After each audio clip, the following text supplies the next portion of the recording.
Oh, it's got batteries. Oh, listen to that. I just wanted to share a quick tip today about finding and buying film cameras. I know one of the biggest issues today is inflation. Inflation of specifically film camera prices. Prices are going up and up and up. You know, we can talk all day about celebrities using fancy cameras like Contax T2s and Contax T3s and Leicas and all that sort of stuff. But and I know that's a real issue. But I just wanted to share with you a tip that I think will help out a lot of people in finding a good camera at a reasonable price. And the thing is, this is right under a lot of our noses. I know that a lot of the marketplaces we use commonly, places like eBay, eBay is an auction site, so those prices kind of naturally drive themselves up as people compete for those things. And then, you've got your local classifieds such as Craigslist, and other sites like that, depending on what country you're in. But the thing that I want to show you today is actually Facebook Marketplace. Now, if you're not on Facebook or refuse to get on Facebook and you've got issues with Facebook, listen, I understand. But this method does use Facebook, so just be forewarned about that. But let's dive in. I'm going to go ahead and show you how you can find some good deals on Facebook Marketplace and give you a few pointers that might help you find something that you wouldn't normally find. So let's dive in. So I'm going to go ahead and hop into Facebook here, and in my search I'm going to type Marketplace. Here we go, Marketplace buy and sell nearby. And you can see that it already comes up with a lot of results of things that I commonly search for. Cameras, musical instruments, video games, probably. Yeah, there's a Game Boy. Let's get into some pointers here. The most common thing that you can search for, obviously, and the most obvious thing that you can search for is film camera. One thing that you need to know is you can narrow down your search area. So right now I've got this in the town that I live in within 10 miles. You can make that bigger, you can make that smaller. I find that for me personally, I like that 10-mile mark because anything further than that, I maybe don't want to bother with, but that's up to you to experiment with and see what you come up with. But that's what I like. And then another thing that you need to know is under delivery method, these search results by default show you results that are local to you and results that are not local to you that people are willing to ship. I'm not really looking to deal with people across the country using shipping. I'm looking for results that are nearby to me that I can just go and pick up and hopefully deal with a reasonable person.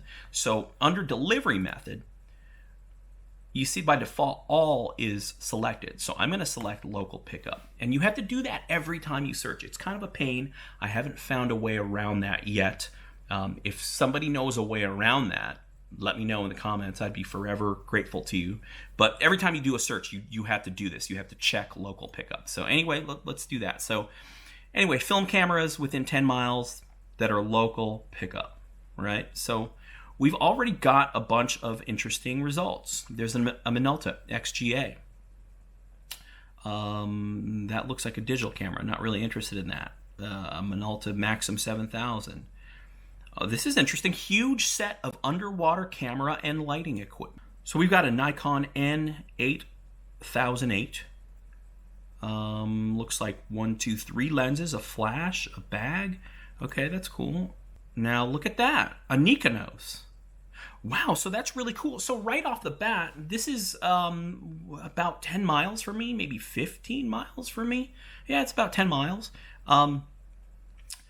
So that's really interesting. So somebody was in the underwater shooter, the Nikonos. I don't know which version that is. I'm not super familiar with the Nikonos, but look, it's got a bag, a bunch of adapters, looks like some lights and everything. So that's a really cool kit.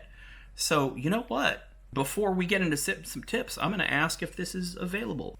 When I message these people, I try to be really warm and friendly. A lot of people, if you've ever sold anything online locally in a marketplace and you list the price for it, you probably get a lot of just cold, really terse, short offers. Like you list something for $100 and somebody just emails you 50, right? No hello, no hi, no how are you doing, just 50, right? So you want to avoid that. You at least, at a minimum, you want to be nice because these are human beings you're dealing with. So And then I do say where I'm coming from, so they don't think that, like, I'm coming from 100 miles away and I'm probably going to flake on them. And it just gives me a little bit of locality. I don't know if that's a word, locality, just to let her know that I'm a real human being. I'm nearby where I'm coming from, and then I'm honestly interested in picking this stuff up.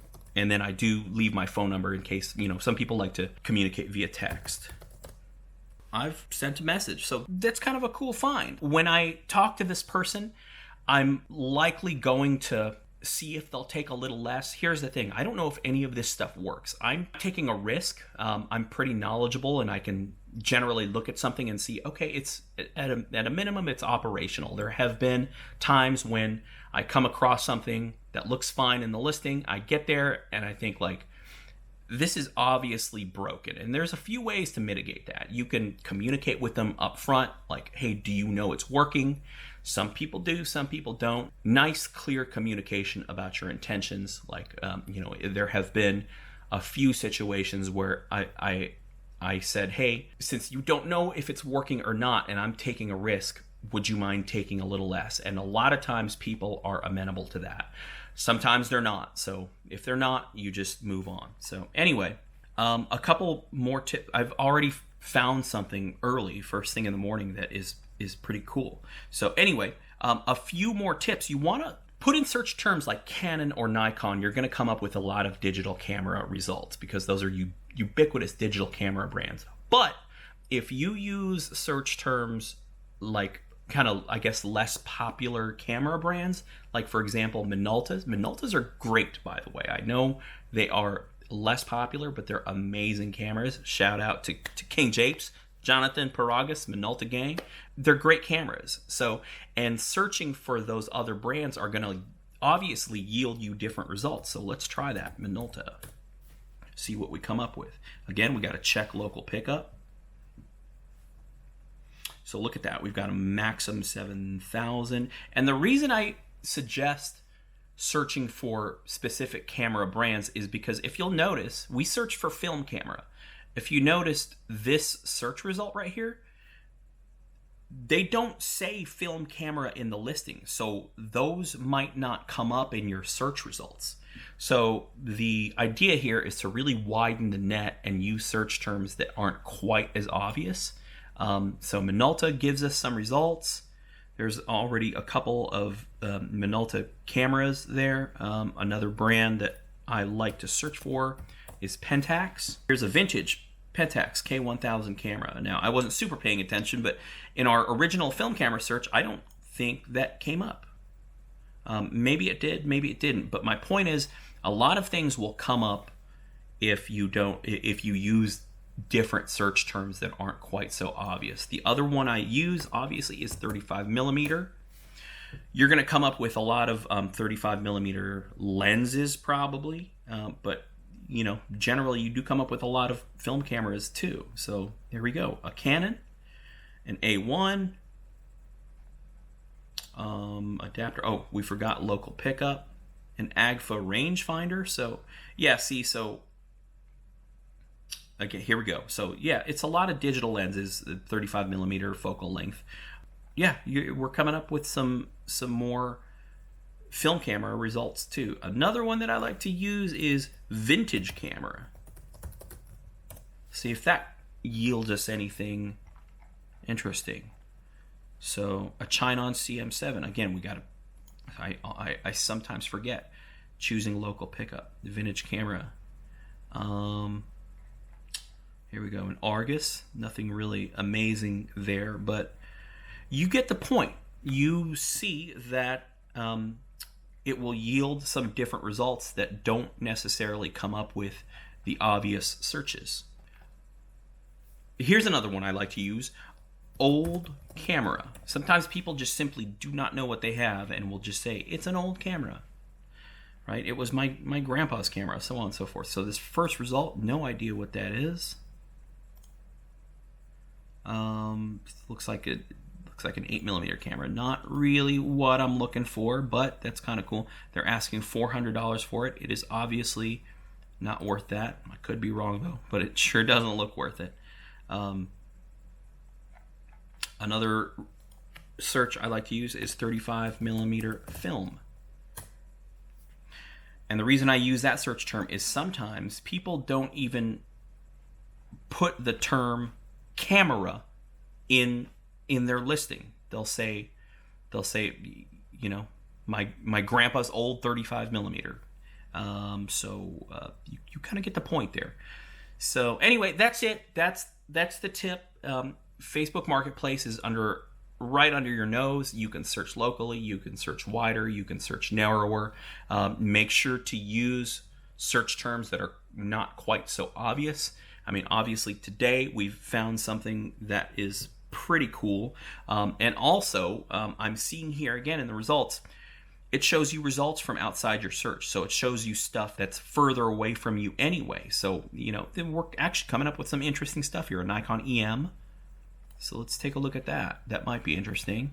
Might have a cool lens with it. That is a Series E, which are great budget lenses. Looks like it's maybe a 50 millimeter. But $100. What is that? It's a 50 millimeter 1.8. He's asking $100 for the kit. Just finished a roll, DIY development and scan, photo attached. So this guy actually knows what he's doing. He actually shot with it, so that's pretty cool. I mean, that's not a bad deal for a 50 millimeter Nikon lens and a Nikon body. It's an EM, so it's a budget model, but still, that's going to work for somebody. It might work for you. It might be your first film camera. It might be your 10th film camera or 100th film camera, but that's not a bad deal. It's nearby. He seems like a nice person, knows what he's talking about, and so that's kind of cool too, is you kind of get to deal with different people who may or may not know what they're talking about. So anyway, that's the tip. I hope that is helpful to you guys. Let me know what you guys find, and if you come up with any other non-obvious search terms, let me know what those are. Help each other out in the comments. And if you've got any other tips on where to find good deals, this was not meant to be an exhaustive where to find film cameras everywhere. It was just one tip about this one place. So thank you everybody for watching. Have a great day. Let me know what you find out there. And thank you. I'll see you later. Okay, update. Remember earlier in the video when I sent that seller an offer for a bunch of cameras? Well, I got them. So the seller was asking for $200. I offered $160. She graciously accepted that offer, and I got these cameras. But check out this package. So it's a Nikonos 5, which, if you're not familiar, this is an underwater camera. I've never actually owned one of these. I actually don't know how to swim, so this is probably an excuse for me to learn how to swim.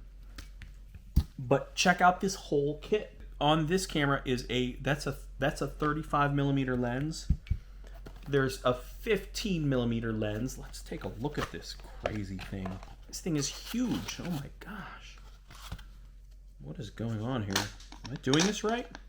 Oh yeah, there it is. Look at that thing. That thing is monstrous.